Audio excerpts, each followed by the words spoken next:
참 깜찍한 특성이었습니다. 시커먼 옷 입은 분들이 보통 이런 특성하면 새싹부 그런 교사들은 특성한 걸 많이 봤는데 중고등부 하시는 분들도 이렇게 하는 모습 보니까 너무 좋은 것 같습니다. 제가 한 번 더 기도하고 말씀 함께 나눌게요. 하나님 아버지, 하나님께서 많이 사랑하시는 우리 남목교회 우리 교학교 선생님들 그리고 교우님들과 주님의 말씀을 나누려고 합니다.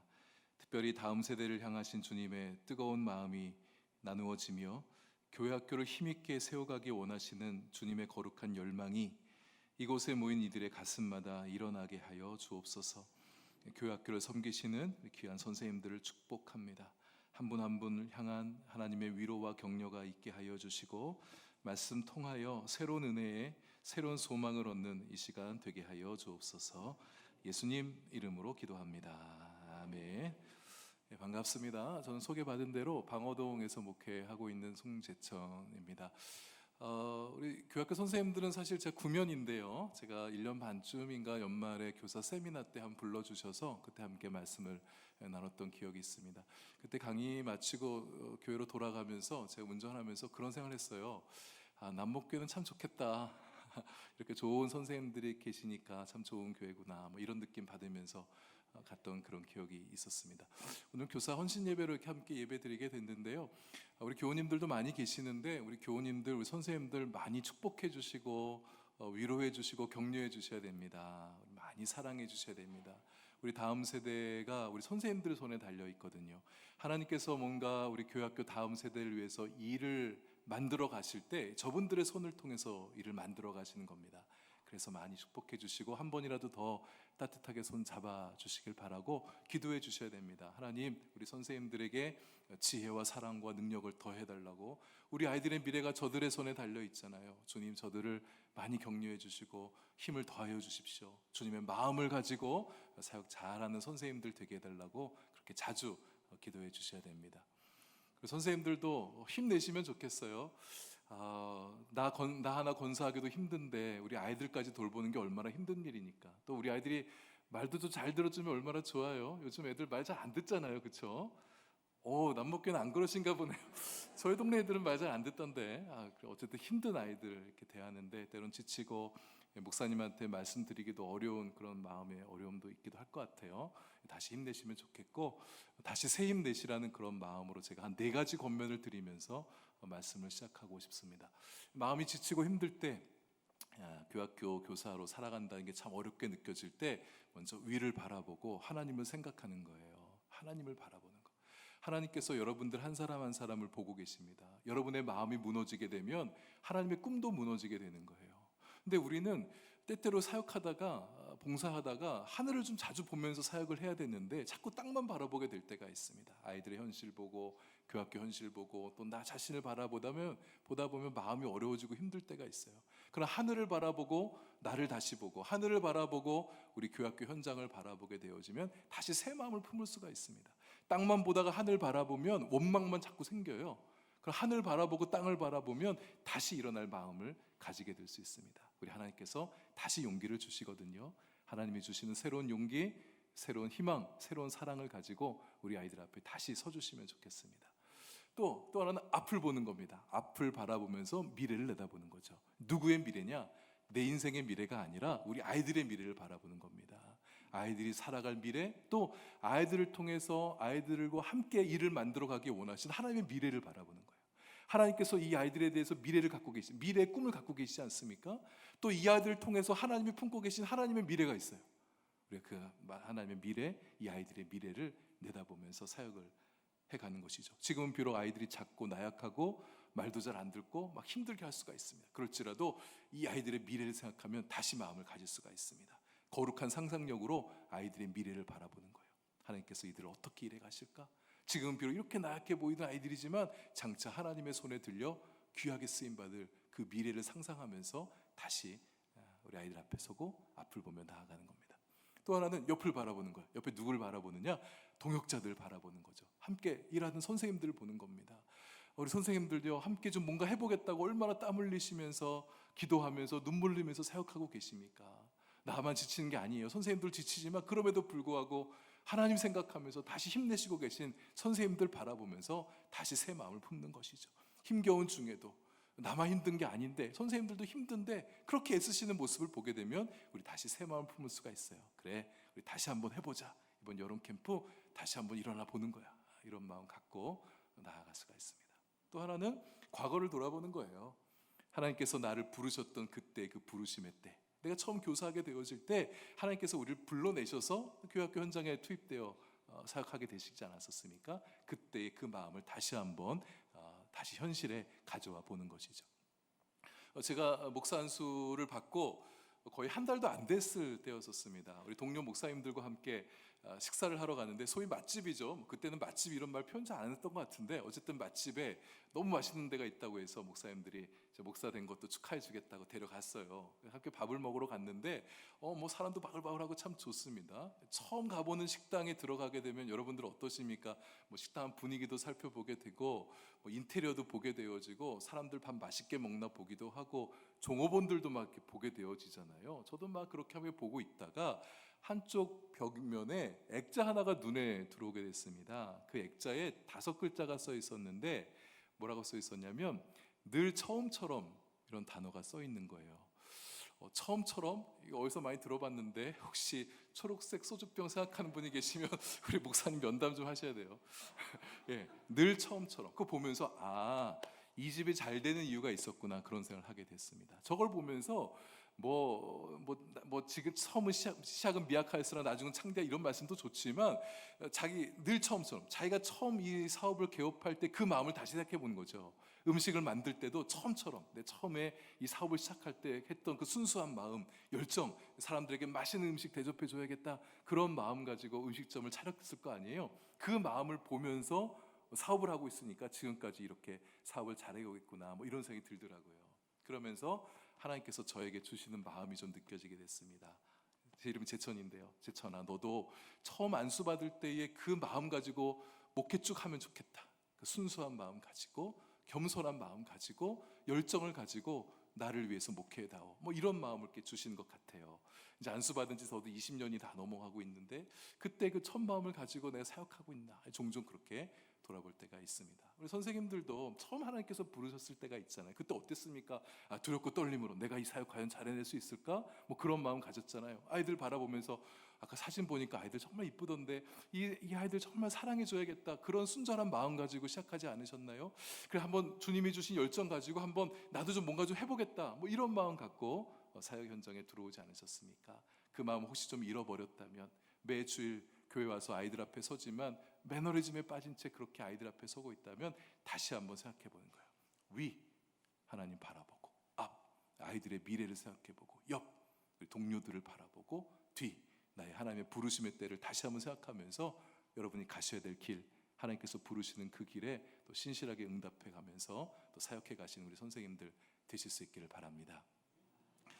성경에 귀감이 되는 참 위대한 신앙인들이 많이 있습니다. 왕들도 참 많습니다. 오늘 제가 가져온 말씀이 열왕기상 말씀인데, 왕들 중에도 뭐 많이 좀 하나님의 길을 따르지 않았던 왕들이 많이 있지만 그래도 제법 하나님 앞에 신실했던, 우리 신앙에 귀감이 되는 왕들도 더러 있었습니다. 그 가운데 우리는 선뜻 다윗을 떠올려 볼 수 있겠죠. 다윗이 얼마나 믿음이 좋았습니까?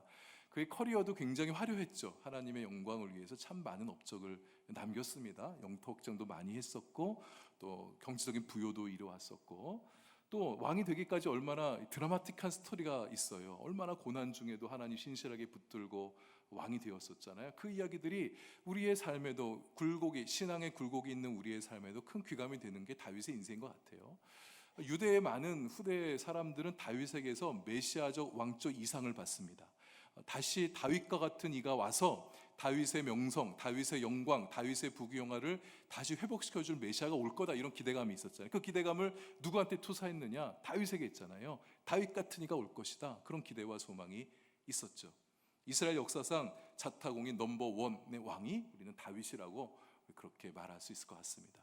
그런 다윗 왕이라면 못하는 게 없겠죠. 하고 싶은 거 있으면 다 할 수 있을 거예요. 너 하고 싶은 거 있으면 다 해. 아마 다윗이라면 모든 것을 해낼 수 있는 그런 왕이었을 것입니다. 근데 우리가 잘 알다시피 다윗이 하고 싶은 것들 다 해냈지만 못 해낸 게 하나 있었죠. 그가 하고 싶은 것이라면 뭐 못할 게 뭐가 있겠습니까? 그럼에도 불구하고 그가 해내지 못한 일이 있었습니다. 바로 성전 건축이었었잖아요. 성전 건축을 지어 그가 사랑했던 하나님께 봉헌하고 싶은 아주 좋은 꿈이 있었습니다. 그 꿈이 나쁜 꿈입니까? 아니잖아요. 좋은 꿈이잖아요. 허황된 꿈입니까? 아니죠. 하나님의 영광을 높여내는 아주 좋은 꿈입니다. 능력이 없어서 못하는 겁니까? 아니죠. 다윗은 얼마나 능력이 많은 왕이었습니까? 또 이기적인 자기 욕심 때문에 성전 지으려고 했던 건가요?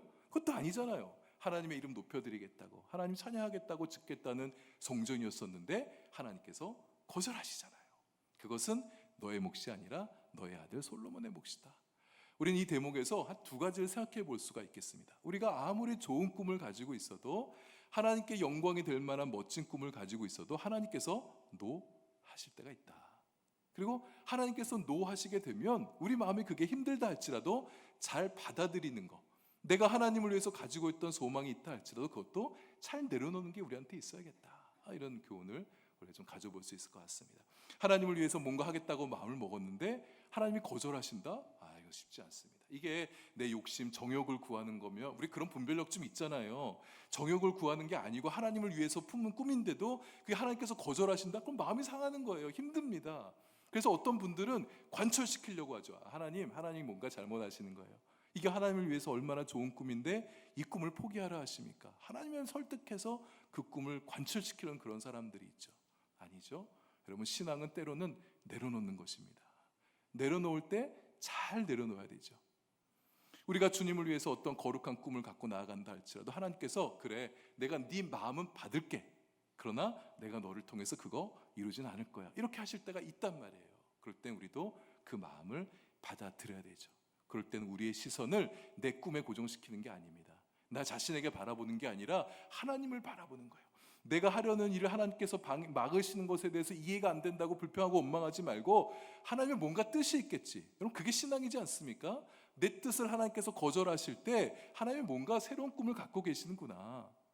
이것을 나를 통해서 받으시지 않고 다른 일을 통해서 일하시려는 하나님의 마음이 있구나. 그 마음을 받아들이는 게 이게 좋은 신앙의 모습이지 않겠습니까? 나는 이게 최선이라고 생각했는데 하나님이 다르게 생각하시는구나. 다른 사람을 통해서 열매를 맺으시려구나. 그럼 받아들인 거죠. 여러분, 우리의 신앙에 좀 이런 여유가 좀 있어야 됩니다. 성전은 결국 그의 아들 솔로몬이 지어서 봉헌하게 됐죠. 여러분 잘 아시다시피 성전은 이스라엘 백성들에게 굉장히 중요한 것이었잖아요. 이스라엘 백성들의 구심점, 하나님의 임재를 상징하는 건축물이 성전이었지 않습니까? 우리 하나님은 만물 어디에나 계신 하나님이시죠. 만물을 그분의 발등상 삼으신 하나님이시니까 어디에나 계신 하나님이시지만 특별히 이스라엘 백성들이 지어 봉헌한 성전 안에 하나님께서 임재해 주시겠다고 약속하셨죠. 그래서 이스라엘 백성들은 성전에 들어가서 하나님을 만나는 거예요. 성전을 바라볼 때마다 하나님께서 우리와 함께 하시는구나 확인하는 거예요. 성전을 바라볼 때마다 하나님이 우리와 함께 계셔서 우리를 다스리고 계시는구나 확인하는 것입니다. 성전은 그들을 지탱하는 힘이고 그들의 삶의 구심점이 되었었죠. 오늘날 교회도 그렇지 않습니까? 여러분들에게 교회가 그런 공동체이지 않습니까? 교회를 바라보면서 우리는 하나님의 임재를 경험합니다. 교회 안에 들어와서 교회적 삶을 살아가면서 하나님이 우리와 함께 하시는 것을 느끼게 되어지죠. 교회의 삶을 통해서 하나님께서 우리를 다스리고 계시다는 것을 우리는 경험하게 되어집니다. 이스라엘 백성들에게 성전이 그들의 신앙과 삶의 중심이었듯 여러분의 신앙과 삶의 중심에는 남목교회가 있는 것이죠. 솔로몬이 하나님의 성전을 지어 봉헌한 후에 봉헌을 하면서 또 한 일이 하나 있죠. 성전 전면에 놋기둥을 세웠다 이렇게 말씀을 하고 있습니다. 그 기둥을 세우기 위해서 전문가 히람을 두로에서 데리고 왔다 이렇게 얘기하고 있습니다. 오늘 본문 14절을 보시면 중반절에 히람이 모든 놋 일의 지혜와 총명과 재능을 구비한 자다 이렇게 얘기하고 있습니다. 놋 전문가입니다. 놋을 다루는 일에 있어서만큼은 이 사람 따라갈 사람이 없는 거예요. 놋에 재능이 있었어요. 총명했습니다. 놋을 잘 다루는 사람이었었죠. 여기 계신 분들도 그렇게 히람처럼 여러분들께서 하시는 일에 총명과 재능과 능력 있는 분들 되시면 좋겠습니다. 여러분들 하시는 일들마다 재능 있게, 지혜 있게, 총명하게 일해 가시는 거예요. 우리 교학교 선생님들 같으면 다음 세대 우리 아이들을 섬기는 일들에 히람처럼 재능이 있고 총명함이 있고 유능한 우리 선생님들 되시면 좋겠습니다. 근데 성경을 잘 보시면 그가 모든 일에 지혜와 총명과 재능이 구비됐다고 말하지 않죠. 모든 놋 일에, 놋과 관계된 일에 지혜와 재능과 탁월함이 있었다 이렇게 하고 있어요. 하나님께서 우리 모두에게 모든 것을 다 잘하는 능력을 주시지 않으신 거죠. 이런 이야기가 있습니다. 혹시 아시는 분이라면 그래도 처음 듣는 것 같은 표정으로 좀 들어주셔야 제가 말할 때 좀 힘들지 않을 것 같아요. 옛날 옛적에 동물들이 학교를 만들었습니다. 우리 아이들 동물들 잘 키워야겠다는 그런 마음을 가지고 학교를 만들었어요. 어떤 과목들이 있었느냐?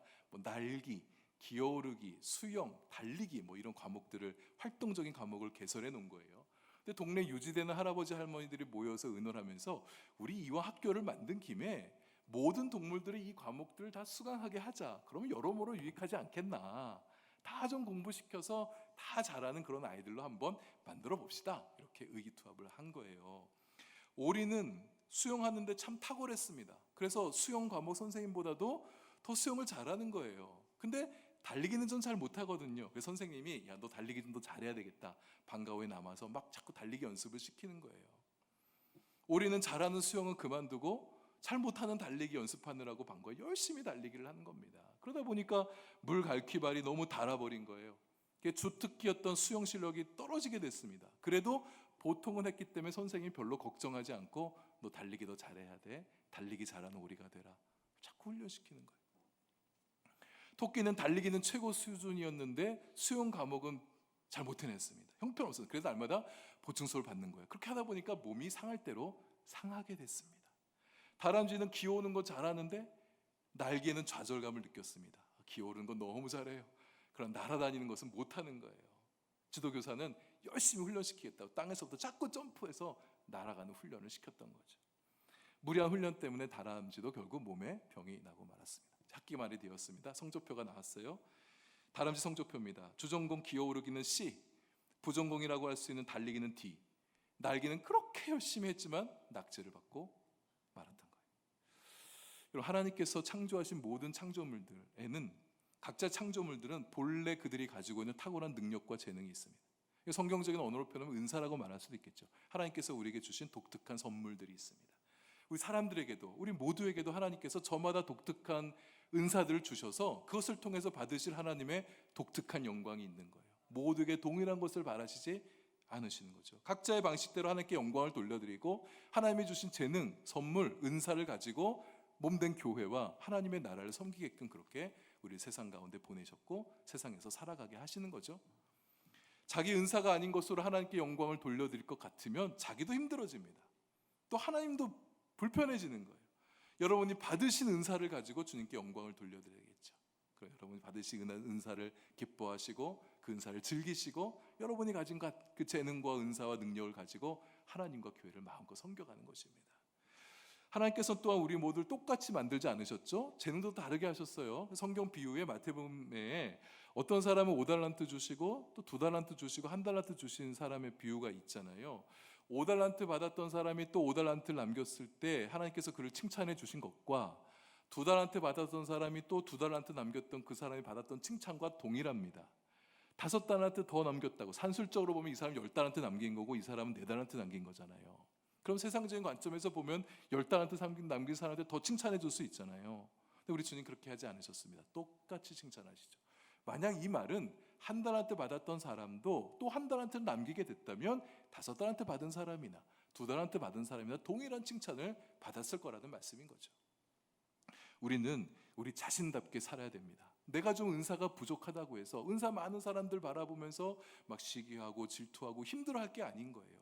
하나님께서 나를 보시고 나를 아름답게 만들어 주셨는데 내게 주신 재능, 내게 주신 은사가 있으니 그것이 무엇인지 발견하고 그것 가지고 주님께 영광을 돌려드리는 것, 그런 모습을 볼 때 하나님께서도 기뻐하시는 거죠. 우리 자녀들 또 교학교 선생님들이 우리 자녀들을 교육하면서 자칫 놓치기 쉬운, 착각하기 쉬운 한 가지 점이 있습니다. 제가 이렇게 교학교 선생님들 지도하고 이렇게 보면서 제가 느낀 건데 가만 보니까 저도 좀 그런 어리석은 실수가 있었다 좀 느끼게 됐는데, 우리 아이들 각자에게 주님께서 주신 은사와 재능과 장점이 있죠. 그래서 우리 선생님들은, 우리 부모들은 아이들 각자 그 고유의 모습을 들여다봐 주면서 그 사람 각자가 자기 재능을 잘 발현할 수 있도록 도와주는 게 이제 선생의 역할인 거지 않습니까? 근데 예를 들어 우리 반에 5명의 아이가 있다. 그럼 그 중에 1명이 조금 신앙이 좋은 아이가 있어요. 그러면 많은 사람들, 많은 경우에 이 한 명이 표준이 되어버리는 거예요. 신앙생활은 얘처럼 해야 된다 생각하면서 나머지 4명의 아이들도 이 아이와 같기를 바라는 마음으로 그렇게 기대 심리를 가지고 아이들을 챙기고 섬기고 양육해가는 거죠. 근데 사람마다 다 성장의 속도가 다르고 믿음의 그릇이 다르단 말입니다. 근데 우리는 잘하는 한 사람의 표준을 두고 그 시각으로, 혹은 자기가 가지고 있는 표준이 있어요. 자기 생각에 나름대로 가지고 있는 표준의식, 그것을 가지고 아이들을 들여다보면서 못한 것 같고, 사실 아이들이 이제 막 성장해 나가고 있는 아이들인데 우리 어른의 시각에서 아이들을 판단하면서 이래야 된다 저래야 된다 그럴 때가 얼마나 많은지 모르겠습니다. 이게 우리가 좀 주의해야 될 모습인 거죠. 그래서 다른 잘하는 아이를 표준으로 삼고 그 아이가 보통인 거고 나머지는 다 신앙적 열등생으로 그렇게 치부해 버릴 때가 있다는 거죠. 현재 그릇에, 믿음의 그릇이 작다고 뭐라 그럴 게 아닙니다. 그 아이가 어릴 때는, 중고등학교 때는 별 볼이 없어 보이는 아이가 청년부가 돼서 갑자기 훅 믿음이 커버린 경우도 있어요. 청년 때도 막 비실비실 살다가 결혼하고 나서 애들 키우면서 믿음이 확 자라가는 그런 분들도 계십니다. 우리가 사람들을 바라보게 될 때 다양한 모습이다. 하나님께 나아가는 그 길의 속도가, 성장의 속도가, 그릇의 크기가 다 다를 수 있다는 것을 인정해 주시고 내 가진 표대로 아이들을 바라보지 않도록 그렇게 아이들을 돌볼 수 있어야겠습니다.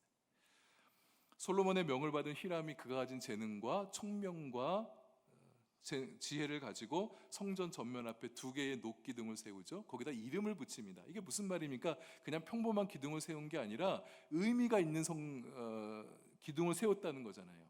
의미를 담아놓습니다. 단순히 녹기둥이 아니라 이름을 가진 기둥이 되어서 그것이 성전에 드나드는 이스라엘 백성들에게 하나의 메시지가 되게 한 거죠. 2기둥 사이를 지나오면서 성전 안에 들어와 예배를 드리면서 성전의 의미를 생각해보고, 예배 마치고 세상으로 나아가면서 2기둥 사이를 지나가면서 그 기둥이 주는 메시지를 생각하면서 세상으로 나아가고, 이런 의도를 가져볼 수 있다, 이렇게 생각해 볼 수 있겠습니다. 2개의 성전, 2개의 기둥에 세워둔 것에 솔로몬이 이름을 붙였는데, 하나는 야긴, 또 다른 기둥의 이름은 보아스, 이렇게 붙였습니다. 야긴의 뜻, 그가 일으켜 세우신다, 이런 뜻이죠. 하나님께서 이렇게 세우신다. 이스라엘 백성들에게 하나님께서 갖길 바라는 마음이 이건 거예요. 이스라엘 백성들 누가 세우느냐? 하나님께서 세우신다는 거예요. 이스라엘 백성들 온 열방 가운데 작은 민족이지만 누가 너희들을 크게 만들어줄 수 있느냐? 하나님이신 것을 잊지 말라는 거죠. 그가 이렇게 세우신다.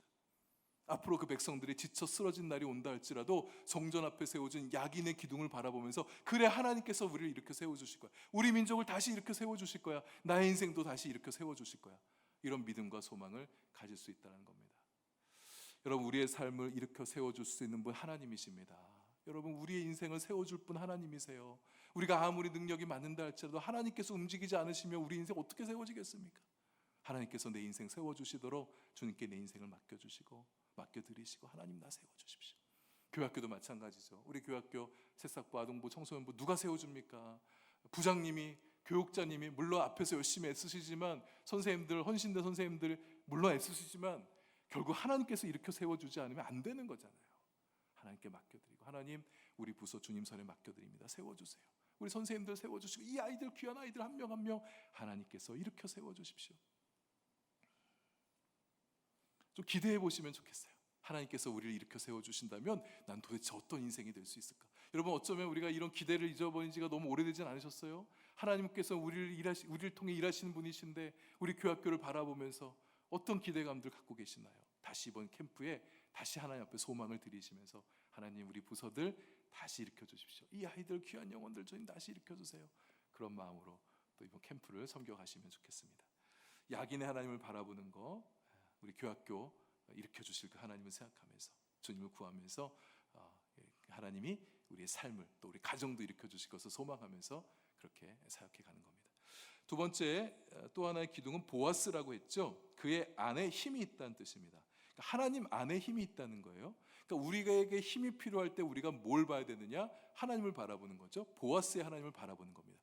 그분 안에 능력을 가지신 하나님, 성품의 능력, 말의 권세, 능력, 사역의 능력을 가지신 그 하나님을 들여다보는 거예요. 두려울 때, 막막할 때, 앞뒤가 다 막히는 것 같이 여겨지게 될 때 눈을 들어 바라볼 것은 하나님의 안, 하나님 안에 있는 그 능력을 바라보는 거예요. 보아스의 하나님을 바라보는 것입니다. 하나님께서 우리에게 주신 마음은 두려워하는 마음이 아니요 능력과 사랑과 근신하는 마음이다. 디모데 후서 1장 7절에서 말씀하셨죠. 하나님께서 우리에게 주신 일 없는 두려움에 우리 마음을 빼앗기지 않았으면 좋겠어요.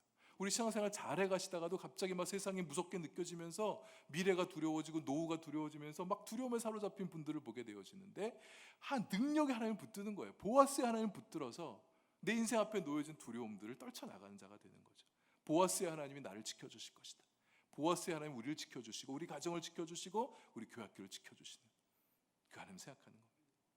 하나님의 능력을 구하십시다. 물로 포도주를 만드신 분이잖아요. 사막에 강을 내신 분이시잖아요. 광야의 길을 내신 하나님이시잖아요. 그 능력의 하나님. 우리가 능력의 하나님 붙들자면 어디다 우리가 하나님을 의지하면서 뭘 의지하면서 그렇게 살아갈 수 있겠습니까? 우리 하나님 능력이 필요하잖아요. 우리 인생에, 우리 일터에도, 우리 교회학교에 하나님의 능력이 필요하니 보아스의 하나님 붙들고 능력 달라고 기도하는 거죠. 근데 많은 분들이 하나님의 능력을 구하면 기도는 하는데 응답이 없으면 좀 더딜 때가 있거든요. 하나님께서 응답을 더딜 때는 이유가 있는 거잖아요. 우리의 믿음을 더 연단시키신다든지 합력하여 선을 이루신 하나님이니까 뭔가 하나님께서 생각하신 게 있으시니까 응답을 바로 안 주시는 건데 우리는 자꾸 체근할 때가 있습니다. 그런데 하나님께 능력을 구하는 기도를 할 때 포기하지 말고 하나님의 때가 있을 것을 믿고 기다리는 거죠. 우리에게 그런 믿음이 필요하지 않습니까? 이런 이야기가 있습니다. 역시 들어본 이야기라면 못 들은 척 하시고 들어주셔야 돼요. 한 남자가 한 여인을 사모하게 됐어요. 아, 저 여인과 결혼하고 싶다. 저 여인과 결혼하면 좋겠다. 그런 마음을 가지고 구애를 하는데 프로포즈를 하고 막 그런데 여인이 이 남자의 마음을 받아주지 않는 거예요. 마음에 안 든 거예요. 그래서 어떻게 하면 저 남자를 좀 떨쳐낼 수 있을까? 여인이 고민하다가 한 가지 제안을 합니다. 오늘부터 앞으로 100일 동안 내 집 앞에 밤마다 꽃을 들고 와서 나를 기다려준다면 내가 당신의 사랑을 받아줄게요. 이렇게 얘기한 거예요. 이 여자를 너무 사랑했던 이 남자가 그날부터 꽃을 사가지고 와서 밤마다 그 여인의 창문 밖에서 여인을 기다리고 있는 거예요. 에이, 뭐 저러다가 며칠 하다 말겠지 이렇게 생각했는데 한 달이 지나고 두 달이 지나도 꽃을 들고 밤마다 와서 자기를 기다리고 있는 거예요. 여인의 마음이 조금씩 열리기 시작합니다. 비가 와도 비바람이 몰아쳐도 설마 오늘 왔겠어? 와 있는 거예요.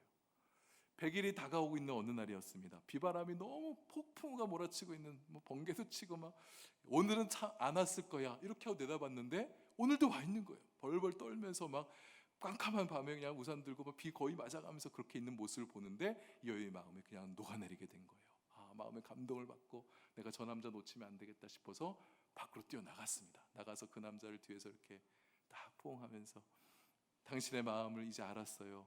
100일까지 다 기다릴 거 없습니다. 당신의 마음을 받아줄게요.